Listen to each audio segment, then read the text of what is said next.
Hello my dear students. तो आप सभी को मेरा यूट्यूब चैनल एसएमएस क्लास 10 के पे स्वागत है। तो आज मैं आप लोगों को फिर से जो सब्जेक्ट बायोलॉजी है चैप्टर नंबर 6 जिसका नाम है रिप्रोडक्शन अर्थात जनन, उसको पढ़ाने जा रहा हूँ। और मैंने इससे पहले भी आपको बहुत सारा चीज बता दिया था कि जनन क्या होता है, जनन कितने प्रकार के होते हैं, कौन से जनन अच्छा होता है, कौन से जनन खराब होते हैं, कौन से जनन लाभदायक होते हैं, कौन से जनन हमारे लिए ठीक नहीं होता है, और सेक्सुअल रिप्रोडक्शन अर्थात अलैंगिक जनन में कौन कौन से जीव भाग लेते हैं, अर्थात वो भाग लेते हैं तो उससे उत्पन्न संतान किस तरह से प्राप्त होते हैं, और लैंगिक जनन में किस तरह से जीव जन्म लेते हैं, किस तरह से क्रियाएं होती है, सब तमाम बातें मैंने आपको पिछले वाले वीडियो में समझा दिया था। आज मैं एक नया टॉपिक लेके आया हूँ जिसका नाम है निषेचन। क्या नाम है बाबू? निषेचन। निषेचन क्या होता है आज हम पढ़ेंगे, और ये प्रश्न आपका पूछ भी रखा है बोर्ड एग्जाम्स में, और 2027 के बोर्ड एग्जाम में आपके लिए बहुत इंपॉर्टेंट है। तो निषेचन के बारे में पढ़ेंगे। निषेचन होता क्या है, निषेचन कैसे बनता है। आपको पता है कि हमारा जो जनन कोशिकाएं होते हैं, जनन कोशिकाएं दो तरह से होते हैं। एक तो होते हैं स्पर्म जिसको आप लोग शुक्राणु कहते हो, और दूसरा होता है ओवम जिसको हम अंडाणु कहते हैं। तो मादा जो पार्टनर्स होते हैं, मादा पार्टनर्स के द्वारा जो जनन कोशिका है उसका नाम है अंडाणु, और जो मेल जो पार्टनर होते हैं उसके जनन कोशिकाओं का नाम क्या है? शुक्राणु अर्थात स्पर्म। और हमारे पूरे जीवन काल में लगभग 5 से 6 लीटर स्पर्म बनते हैं अर्थात शुक्राणु बनते हैं। और आपको पता है एक बच्चे का जो जन्म होता है, उस बच्चे को जन्म देने के लिए जो स्पर्म होते हैं, कम से कम आपको 40 केजी लगभग 1 मन अनाज ग्रहण करिएगा, तब जाकर के आप एक बच्चे पैदा करने लायक जो होता है, जो ओरिजिनल स्पर्म, वो आपके अंदर क्या होता है? जनरेट होता है। ठीक है, तो कोई बात नहीं, ये सब मैंने तमाम बातें आपको डिस्कस कर चुका हूँ पिछले वाले वीडियो में। ठीक है, आज मैं देख रहे हैं लिखा हुआ चैप्टर नंबर 6 रिप्रोडक्शन अर्थात जनन और निषेचन के बारे में पढ़ने का प्रयास करेंगे। सबसे पहले हम समझेंगे निषेचन कैसे बनता है। ठीक है, तो बाबू थोड़ा इसका स्लाइड हम समझ लेते हैं। एक होते नर युग्मक। क्या होते बाबू? नर युग्मक, नर युग्मक। और एक होते मादा युग्मक। क्या होते बाबू? मादा युग्मक, मादा युग्मक। एक होते नर युग्मक, एक होते मादा युग्मक। और आपको पता है कि नर युग्मक का नाम है शुक्राणु। क्या नाम है बाबू? शुक्राणु। और ये शुक्राणु कहां पे बनते हैं? वृषण में। कहां पे बनते हैं? वृषण, जिसको हम इंग्लिश में टेस्टिस कहते हैं। क्या कहते हैं? टेस्टिस। और मादा युग्मक का नाम है अंडाणु। क्या नाम है बाबू? अंडाणु। आपको ये सब मैं डिटेल्स में पढ़ा चुका हूं। ठीक है, अब बाबू क्या होगा, ये जब दोनों आपस में मिलेंगे, ठीक है, ये जब दोनों आपस में मिलेंगे तो जायगोट बनाएंगे। क्या बनेंगे? जायगोट। जायगोट को सॉरी युग्मक को हम इंग्लिश में क्या बोलते हैं? जायगोट, युग्मक। बात को समझ गए बाबू? तो ये बना लेंगे। और आपको पता होना चाहिए ये जो क्रिया होती है यही निषेचन क्रिया होती है। क्या कहलाती है? निषेचन। यही क्रिया क्या होती है? निषेचन कहलाती है। अर्थात जब मादा पार्टनर और नर पार्टनर आपस में संवाद करते हैं, यानी सहवास करते हैं, रिप्रोडक्शन करते हैं, तो वहां पे जायगोट बनता है। और जायगोट बनने की विधि वो क्या कहलाती है? निषेचन कहलाती है। और निषेचन भी 2 पार्ट्स में बटे हुए हैं। कितने पार्ट्स में बाबू? 2 पार्ट्स में आपका निषेचन बटा हुआ है। एक तो होता है अंतःनिषेचन।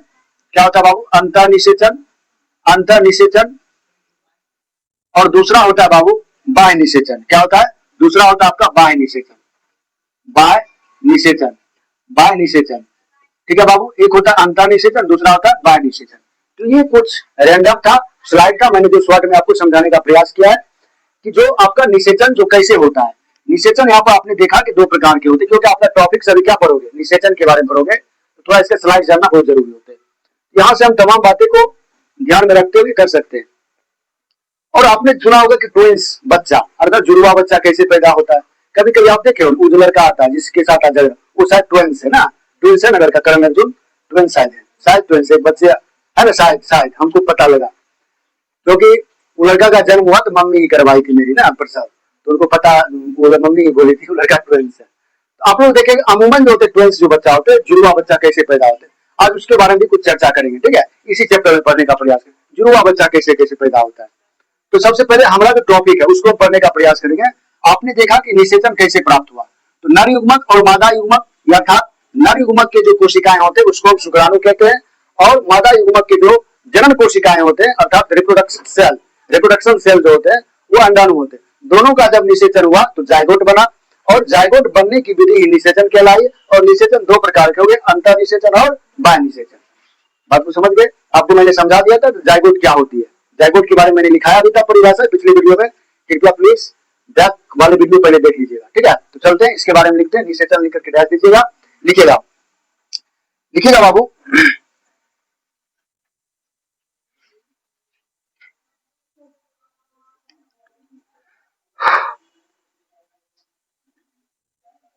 निषेचन में लिखिएगा निषेचन क्या है। प्रश्न क्या बनता है, प्रश्न बन जाता है आपका निषेचन क्या है।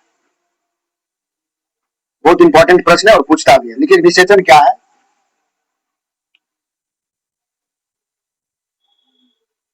निषेचन क्या है, निषेचन क्या है, यह कितने चरणों में संपन्न होता है,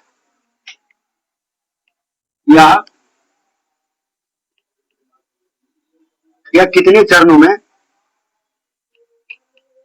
यह कितने चरणों में संपन्न होता है, यह कितने चरणों में संपन्न होता है, यह कितने चरणों में संपन्न होता है,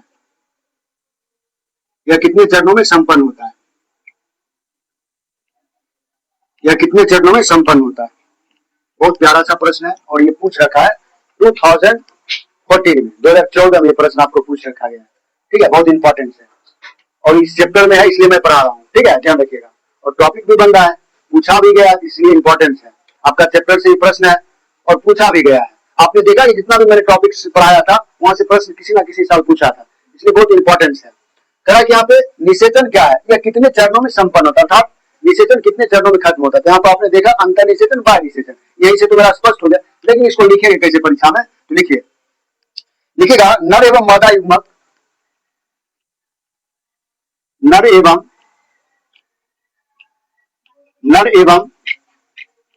मादा युग्मक, नर एवं मादा युग्मक का संलयन,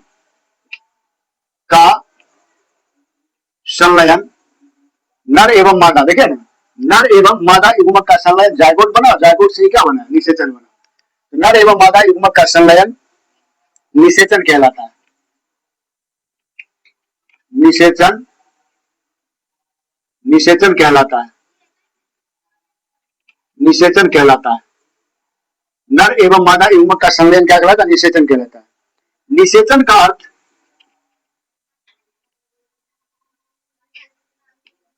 निषेचन का अर्थ, निषेचन का अर्थ, निषेचन का अर्थ गर्भाधारण,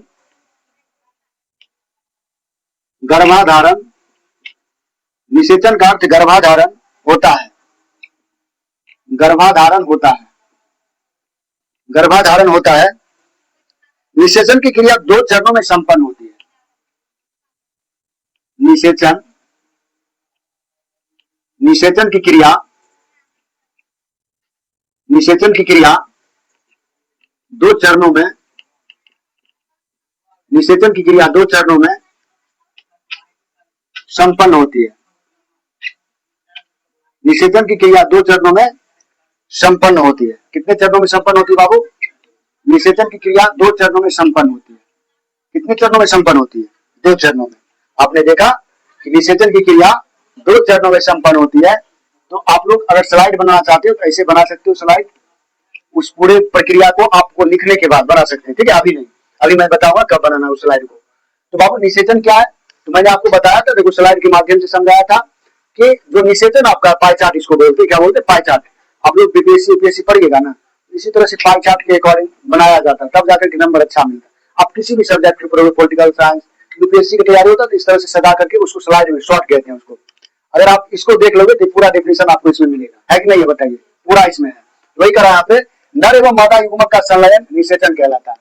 नर युग्मक शुक्राणु, मादा युग्मक अंडाणु, दोनों मिला तो जायगोट बना, जायगोट से ही क्या बना, निषेचन बना।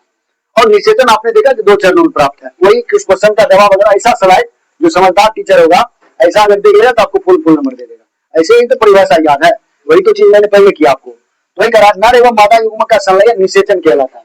नर एवं मादा युग्मक जब मिला क्या बनाया, निषेचन हो गया। निषेचन का अर्थ होता है गर्भधारण। निषेचन का मतलब ये होता है गर्भधारण। क्या होता है, जब कोई नर एवं मादा आपस में संभाग करते हैं यानी सहवास करते हैं, तो वहां पे क्या होता है बाबू, जो मादा होती है वो गर्भ धारण कर लेती है। क्या करती है? गर्भ धारण। निषेचन का अर्थ क्या होता है? गर्भ धारण, प्रेग्नेंट जिसको कहते हो, गर्भ धारण होता है। निषेचन की क्रिया दो चरणों में होती है। निषेचन की क्रिया कितने चरणों में होती है? दो चरणों में होती है। फर्स्ट चरण हो गया और ये सेकेंड चरण हो गया। बात समझ गए ना? फर्स्ट चरण एंड सेकेंड चरण। लिखिएगा इसमें, निषेचन क्रिया दो चरणों में संपन्न होती है। पहला लिखिएगा नंबर फर्स्ट में, नंबर फर्स्ट लिखिएगा अंतः निषेचन। अंतः निषेचन, अंतः निषेचन, अंतः निषेचन लिख करके डैश, अंतः निषेचन लिख करके डैश दीजिएगा। लिखिएगा निषेचन की वैसी प्रक्रिया, निषेचन की वैसी प्रक्रिया, निषेचन की वैसी प्रक्रिया,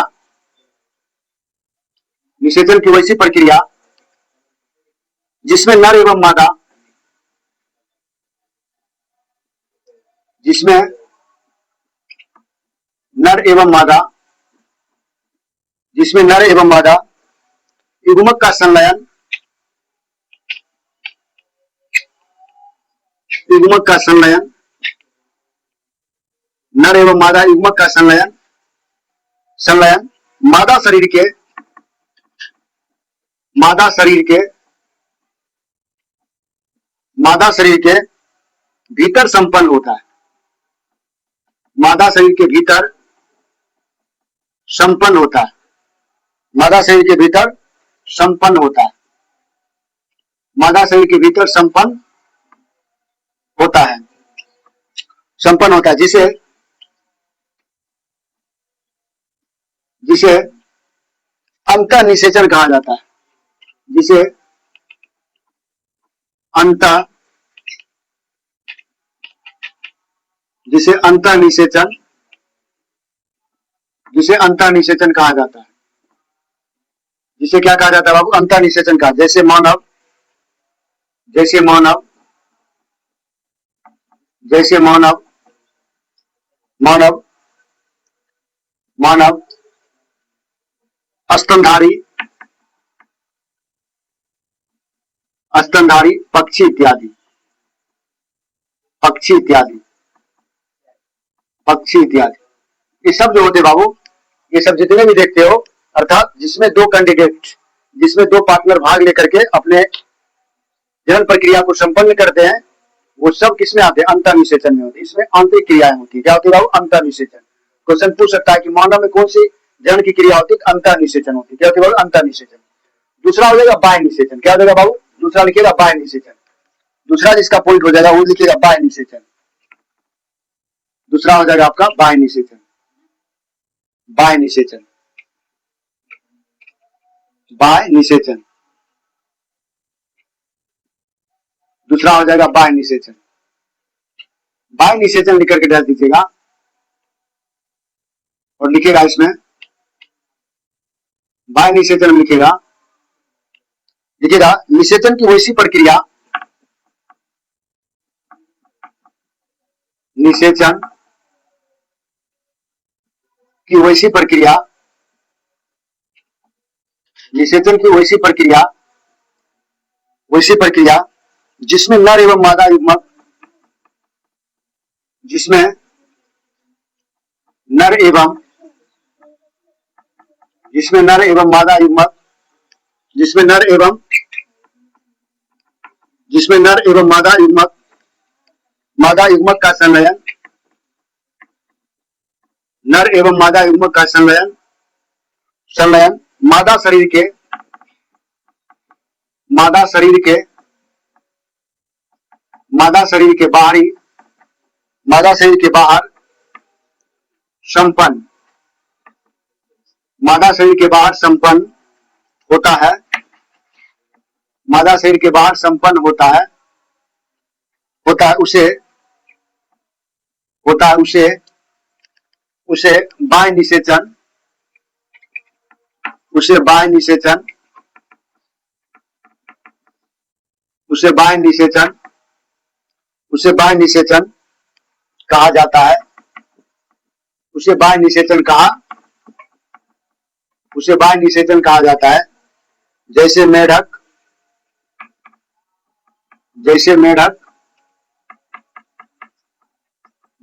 मछली, मच्छर, शैवाल,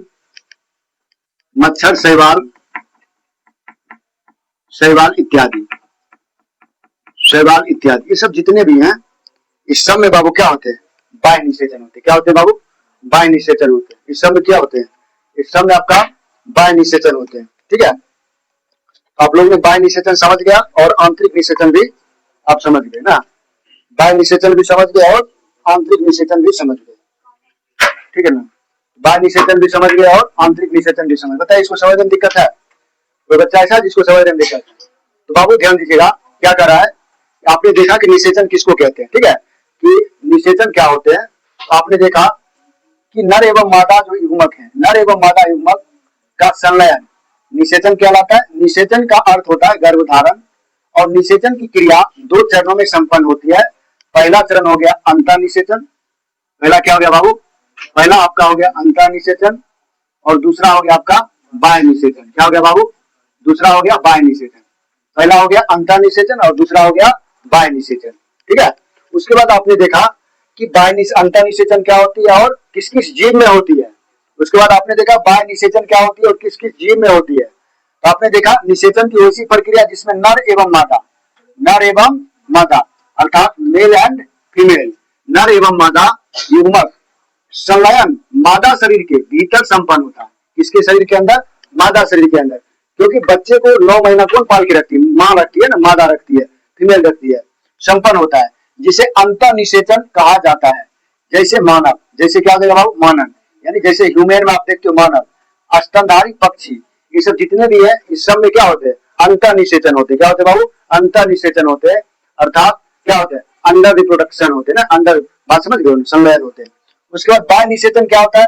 बाह्य निषेचन करा क्या पे? निषेचन की वैसी प्रक्रिया जिसमें नर एवं मादा युग्मक संलयन मादा शरीर के बाहर संपन्न होता है, उसे हम बाह्य निषेचन कहा जाता है या कहते हैं। जैसे मेढक, मेढक में क्या होते हैं? बाह्य निषेचन होते हैं। मछली में क्या होते हैं? बाह्य निषेचन होते हैं। मच्छर में क्या होते हैं? बाह्य निषेचन में होते हैं। शैवाल क्या होते हैं? बाह्य निषेचन होते हैं। तो एग्जाम्पल्स के माध्यम से आप लोग समझ गए होंगे। ठीक है, चलते हैं अगले टॉपिक की। और अगला टॉपिक क्या कर रहा है? अगला टॉपिक आपका हो जाएगा, वो हो जाएगा जीव एवं पादप। जीव एवं पादप के बारे में पढ़ेंगे। जीव क्या होता है और पादप क्या होता है। जीव किसको कहेंगे, पादप किसको कहेंगे। ठीक है, एक भर दे दीजिए, जीव किसको कहेंगे, इनको नहीं भरे दीजिए। तो जीव किसको, इसको लॉक करके रखिए। ठीक है, तो जीव किसको कहेंगे और पादप किसको कहेंगे। ठीक है ना, तो बाबू लिखे हुए अगला जो टॉपिक हो जाएगा आपका, वो हो जाएगा, चलिए, जीव और टॉपिक। ठीक है, सॉरी, क्या बोलते हो? जीव और पादप। थोड़ा इसका स्लाइड समझ लेते क्या है, समझिए। जीव और पादप के बारे में पढ़ेंगे। हल्ला नहीं कहिए। जीव एंड पादप। पादप मतलब समझते हैं? पेड़ पौधा। ठीक है, जीव और पादप के बारे में समझने का प्रयास करेंगे। जीव और पादप क्या होते हैं। ठीक है, तो बाबू इसको 2 खंडों में हम विभाजित करते हैं पढ़ने के पर्पज से। 2 हिस्सों में बांटते हैं। पहला होता है एक लिंगी। क्या होता है? एक लिंगी। एक लिंगी क्या होते हैं? एक लिंगी। और एक लिंगी में कौन कौन होते हैं? एक लिंगी में होते हैं मनुष्य, बंदर, कुत्ता, पपीता। मनुष्य, बंदर, कुत्ता, पपीता, ये सब क्या होते हैं? उदाहरण में आपको पूछ सकता है ऑब्जेक्टिव। ठीक है, तो ये सब एक लिंगी जीव के क्या है? उदाहरण है। ये सब क्या है बाबू? एक लिंगी जीव के उदाहरण है। जबकि उभयलिंगी की बात करें, उभयलिंगी, अगर उभयलिंगी की बात करें तो उभयलिंगी में हो जाएगा केचुआ, केचुआ, केचुआ, सरसों, केचुआ, सरसों। उसके बाद अड़हुल, जिसको कहते हो, क्या कहते हो? गुड़हुल भी बोलते हैं इसको, गुड़हल भी बोलते हैं, और अड़हुल भी बोलते हैं इसको। क्या बोलते हैं? अड़हुल, अड़हुल, अड़हुल, अड़हुल भी बोलते हैं इसको। ठीक है, या आप किरमी भी बोल सकते हो, गोल किरमी। ठीक है, ये सब जितने भी आप देख रहे हैं, ये सब आपका जो था, ये सब आपका जो था बाबू, ये सब हो गए। क्वेश्चन पूछे जा सकते हैं, ध्यान हल्ला नहीं करो। इसको स्लाइड के माध्यम से समझते हैं कि जीव एवं पादप में जो होते हैं ये कैसे होते हैं। तो बाबू ध्यान देना, हम जो है एक लिंगी जीव है। कैसे जीव है? एक लिंगी। आप बोलिएगा कैसे सर? तो हमको खाने के लिए अलग चाहिए, अलग है कि नहीं पार्ट्स, देखने के लिए अलग पार्ट्स है, ठीक है। उसके बाद हम खाते हैं मुंह से और गंदगी निकालते हैं दूसरे पार्ट से ना, शरीर के अलग अलग पार्ट है, उत्सर्जन की क्रिया होती है, त्वचा से पसीना निकलता है ना। तो हम, लेकिन केचुआ जो होते हैं, केचुआ द्विलिंगी। द्विलिंगी का मतलब होता है एक ही शरीर के एक ही पार्ट से हम अपना जो खाना होता है, जो जो खाद्य पदार्थ होता है उसको खाना और बेकार पदार्थ को बाहर निकालना, दोनों एक ही। आप देखो केचुआ, जोकटी जिसको कहते हो आप लोग अपने भाषा में, उसको किसानों का मित्र कहते थे और पृथ्वी का फेफड़ा भी कहते हैं। क्या कहते हैं? पृथ्वी का फेफड़ा। क्वेश्चन पूछ सकता है कि पृथ्वी का फेफड़ा किसे कहा गया? केचुआ को। किसको कहा गया? केचुआ को। तो बाबू एक लिंगी का मतलब होता है जिसके पास एक लिंग हो, समान मतलब अलग अलग। अब मान लीजिए एक लिंगी में मनुष्य हो गया। मनुष्य बोलोगे कैसे? अरे बंदर, हम क्या लिखे? बंदर, बंदर होना चाहिए, सॉरी बाबू। पपीता, पपीता भी एक लिंगी हुआ। वो पौधा जो होता है उसका देखिएगा, उसका पुष्प अलग टाइप का होता है, बात समझ गए? उसमें नर और मादा अलग अलग होते हैं। जो नर होगा ना वो नहीं फरता है, देखिएगा। जो नर पपीता होगा उसका फूल ज्यादा नहीं टिकता, वो पपीता देवे नहीं करेगा।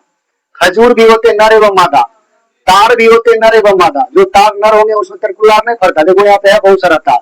तो उसमें तो एक लिंगी का मतलब होता है कि सबका लिंग अलग अलग हो, अर्थात वैसे जीव जिसका एक अलग लिंग हो। अर्थात कहने का मतलब हुआ कि वो खाना किसी और पार्ट से खाता है और बेकार पदार्थ को किसी और पार्ट से निकलता है। लेकिन केचुआ ऐसा जीव है जो क्या होता है, एक ही पार्ट के द्वारा पूरे क्या करता है, काम करता है, खाना भी और बेकार पदार्थ भी। बात समझ रहे? सरसों भी ऐसा ही है। उसके बाद अरहुल, ये सब ऑब्जेक्टिव में पूछे जा सकते हैं, क्वेश्चन पूछ सकता है। निम्नलिखित में कौन एक लिंगी के उदाहरण है? ऑप्शन दे सकता है, ऑप्शन दे देगा केचुआ, सरसों, अरहुल और पपीता। मारिएगा पपीता। फिर क्वेश्चन पूछ सकता है निम्नलिखित में कौन उभयलिंगी है? ऑप्शन दे देगा मनुष्य, बंदर, ऑप्शन दे देगा कृमि दे सकता है या केचुआ दे सकता है। बात समझ? तो डायरेक्ट एंड इनडायरेक्ट क्वेश्चन इस तरह से आपको फिट कर सकते हैं, इसलिए आपको समझना आता है, ठीक है। इसको स्लाइड मैंने समझा दिया, आगे हम पढ़ने का प्रयास करेंगे। चलिए इसके बारे में लिखिए। हाँ अभी बात की बात है, पहले लिखो। पहले लिखिएगा आपका जो टॉपिक्स हो जाएगा, आपका टॉपिक, टॉपिक जो आपका हो जाएगा जीव एंड पादप। क्या देगा बाबू? जीव और पादप। जीव और पादप, जीव और पादप क्या हो गया? आपका टॉपिक्स हो गया। जीव और पादप क्या हो गया? आपका टॉपिक। बात नहीं करिए। जीव और पादप, जीव और पादप क्या हो गया? ये सब टॉपिक्स हो गए आपके। तो एक होते एक लिंगी होते, अभी जस्ट मैंने समझाया था, इसको कॉपी नोट करिएगा, ठीक है। एक लिंगी और दूसरा होता है द्विलिंगी या उभयलिंगी। द्विलिंगी और इसी को हम उभयलिंगी भी बोलते हैं। क्या बोलते हैं बाबू? द्विलिंगी बोलो चाहे उभयलिंगी बोलो, एक ही चीज हुआ, ठीक है। द्विलिंगी बोलिए चाहे उभयलिंगी बोलिए, उभयलिंगी।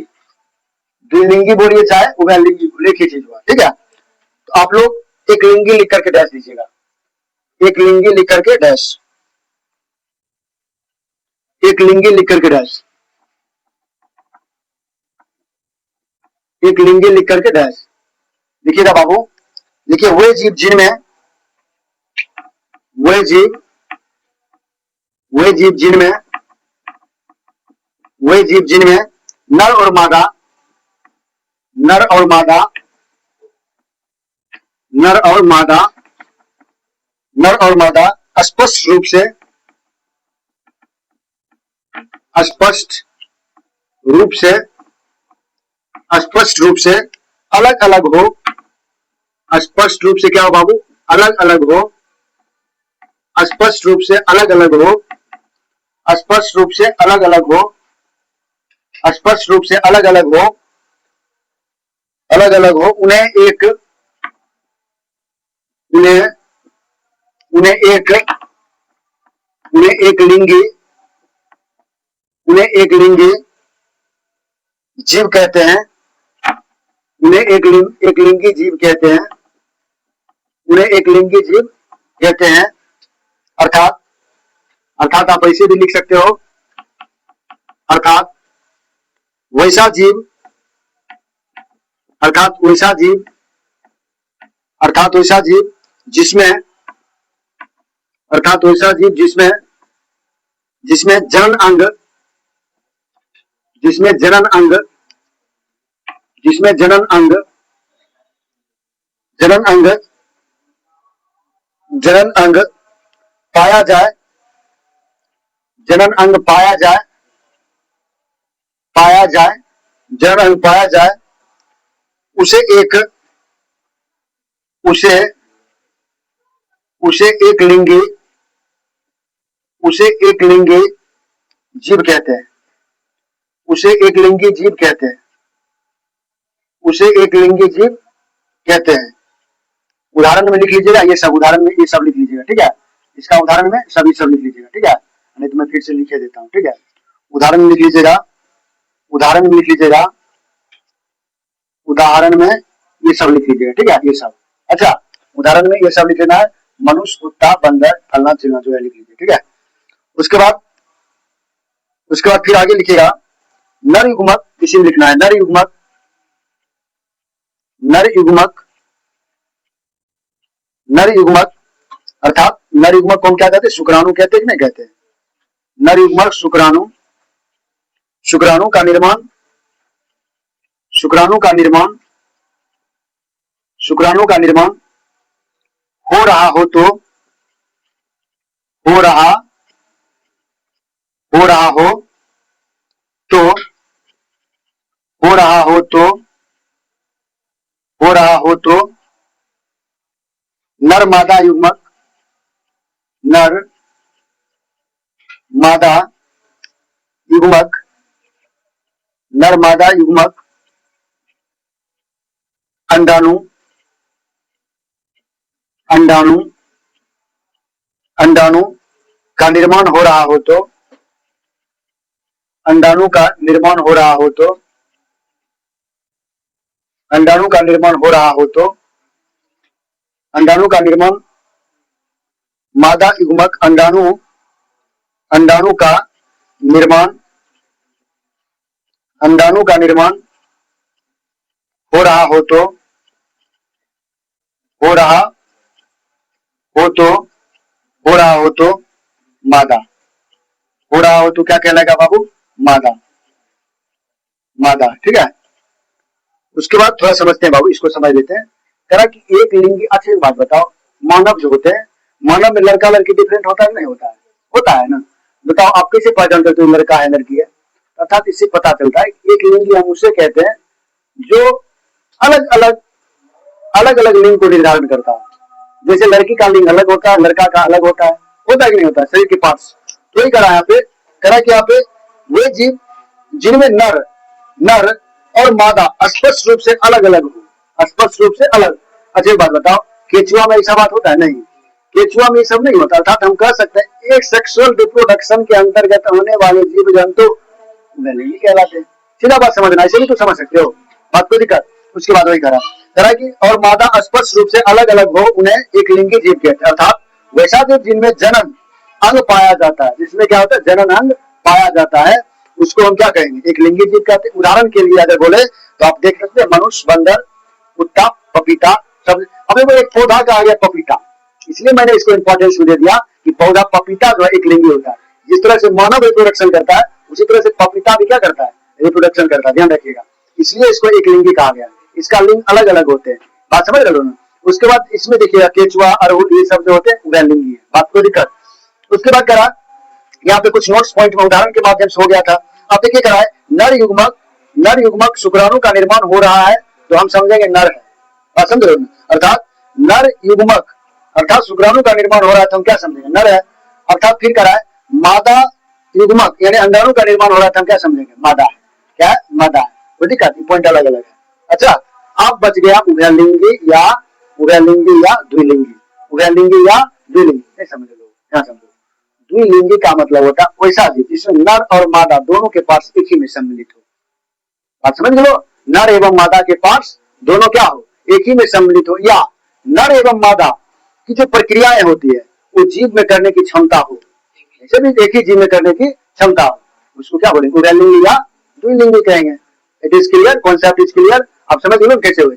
आप देखो समझो, अब फिर हम आप समझेंगे किसके बारे में? आप समझेंगे आप उभयलिंगी या द्विलिंगी। चलिए लिखिए, लिख करके डैश दीजिए। लिखिएगा उभयलिंगी, हटवो नहीं करेगा, अच्छा कोशिश करता हूं हटाने का, ठीक है। लिखिएगा उभयलिंगी या उभयलिंगी, या हम क्या बोलते हैं इसको, उभयलिंगी या क्या बोलते हैं बाबू, द्विलिंगी। द्विलिंगी, उभयलिंगी या द्विलिंगी लिख करके डैश दीजिएगा और लिखिएगा।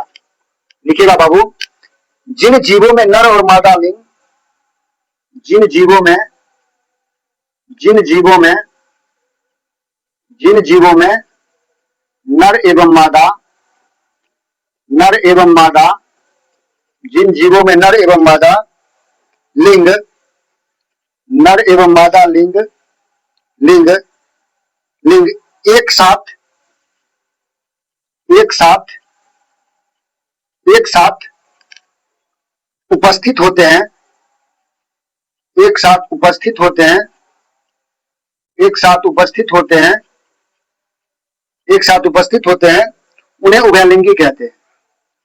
उन्हें उन्हें उभयलिंगी उन्हें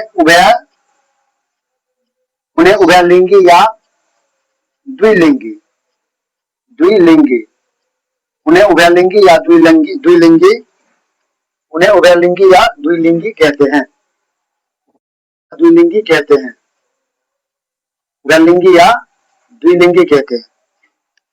उसके बाद उदाहरण लिखिएगा, उदाहरण लिख लीजिएगा। उदाहरण आप लोग जानते करते क्या हो जाएगा, उदाहरण लिख लेना है।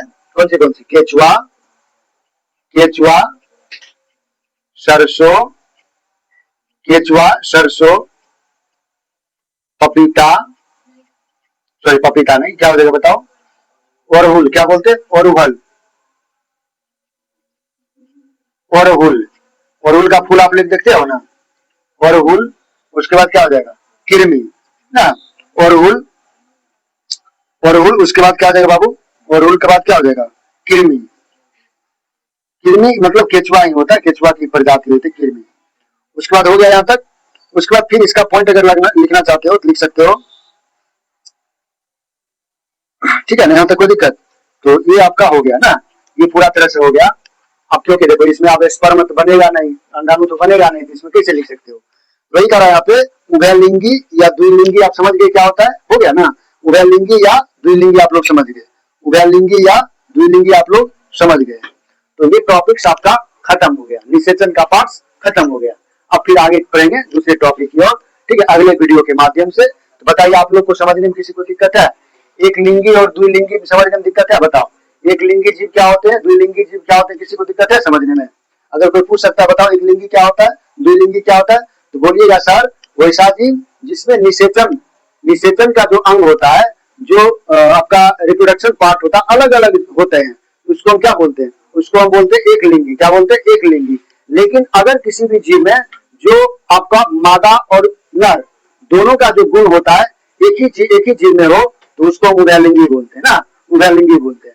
अर्थात देखो मैंने लिख के समझाया था आपको कि एक लिंगी में कौन कौन आ जाएंगे, मनुष्य, बंदर, कुत्ता, पपीता। उभयलिंगी में केचुआ, सरसों, ये सब एग्जांपल्स भी याद रखिएगा, ऑब्जेक्टिव पूछते हैं, बात समझे ना। या क्वेश्चन पूछ सकता है, पूछ देता है कि 4-5 उभयलिंगी जीवों का नाम बताया, या ये बोल देगा, तो आप लोग को लिखना पड़ेगा। बात को समझ गए। एक लिंगी क्या था, द्विलिंगी क्या था, ये सब तमाम बातें मैंने आपको समझा दिया था। आपको मैंने बता दिया था कि बताइए आप ये क्या होता है ना, अर्थात आपको क्या बताए थे, निषेचन क्या होता है। निषेचन का स्लाइड था हमारे। तो निषेचन आपने देखा, निषेचन 2 प्रकार के थे, एक था अंतः निषेचन, दूसरा था बाह्य निषेचन। मैंने फिर आपको बता दिया था कि अंतः निषेचन क्या होता है और बाह्य निषेचन क्या होता है। ये तमाम बातें आपको मैंने समझा दिया था, ठीक है बाबू। तो आप लोग इसको बढ़िया से समझ करके याद कर लीजिए, यहाँ से प्रश्न पूछते हैं, ठीक है। अगर ये वीडियो थोड़ा सा भी अच्छा लगा हो तो जो मेरा यूट्यूब चैनल है उसको सब्सक्राइब करें, बेल आइकन दबावें और अपने दोस्तों में ज्यादा शेयर करें। धन्यवाद। फिर से मिलते हैं नेक्स्ट टॉपिक में, नेक्स्ट वीडियो के साथ।